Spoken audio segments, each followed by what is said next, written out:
Somewhere in Europe, there's a town where you can walk into a cafe, sit down for dinner, and change countries before the food arrives. Where your neighbor across the street pays different taxes, votes in different elections, and calls a different capital city home, even though you live 10 feet apart. And in some houses here, the border doesn't run between buildings. It runs straight through the kitchen. This is Baarle, and it might be the most tangled patch of land on the entire planet. Here's how it got this way and why nobody has ever managed to fix it. On a map, the border between Belgium and the Netherlands is mostly a smooth, sensible line, until you reach this one little town. Here, the line completely loses its mind. Baarle is actually two towns sharing the same streets. Baarle-Hertog is Belgian, Baarle-Nassau is Dutch, but they aren't side by side. They're shuffled together like two decks of cards thrown in the air. Belgium has 22 separate pieces of land sitting inside the Netherlands here, and it gets stranger. Some of those Belgian pieces have Dutch pieces inside them. Islands inside a country. One country surrounded by a second country surrounded by the first.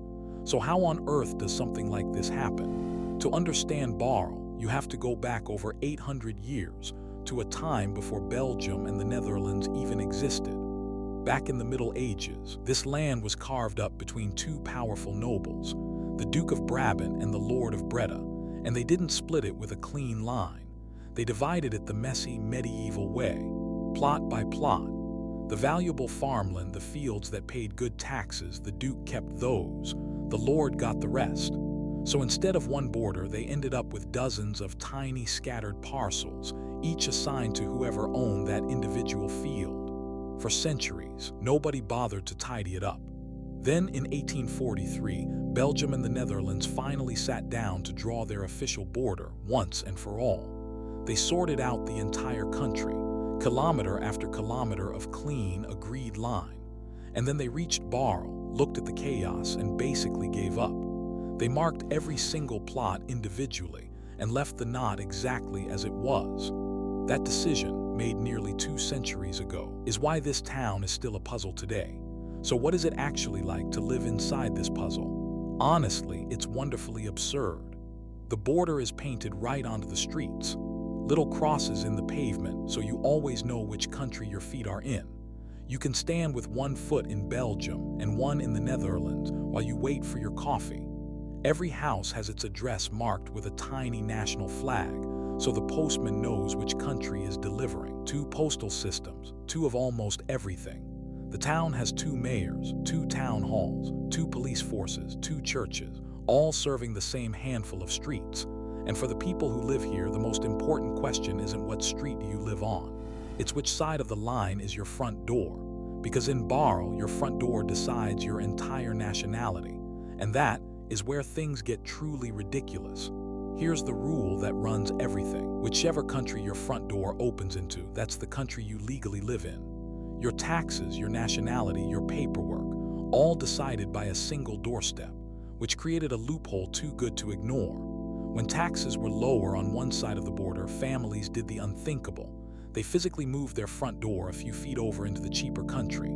Same house, same bed, a brand new nationality. Then there are the restaurants built right on top of the line. There was a time when the 2 countries had different closing hours. So when the Dutch side had to shut, diners simply picked up their plates and moved to the tables on the Belgian side to keep the night going. And during the pandemic, it got even stranger. Shops split by the border had to follow 2 different sets of rules at once. One half of the store open, the other half closed, divided by a line on the floor. One building, one business. 2 completely different countries' laws at the very same time. Now you'd think a place this confusing would be a constant headache, a town begging to be simplified. But here's the twist. The people of Baarle love it. They could have cleaned it all up decades ago. Instead, they turned the world's most complicated border into the town's identity. Tourists travel from everywhere just to stand in 2 countries at once. The chaos became the charm.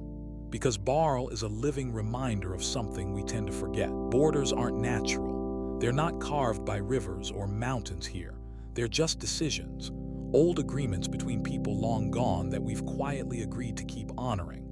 A line drawn 800 years ago is still deciding which country your kitchen is in, not because it has to, but because nobody ever stopped it. So the next time you cross a border and barely even notice it, remember Baarle, the town where the border forgot to stop, where it runs through cafés and shops and living rooms, and the people simply decided to live around it. If you found this as fascinating as I did, there are dozens more places like it. Borders, towns, and lines that make no sense at all. We break down a new one every week.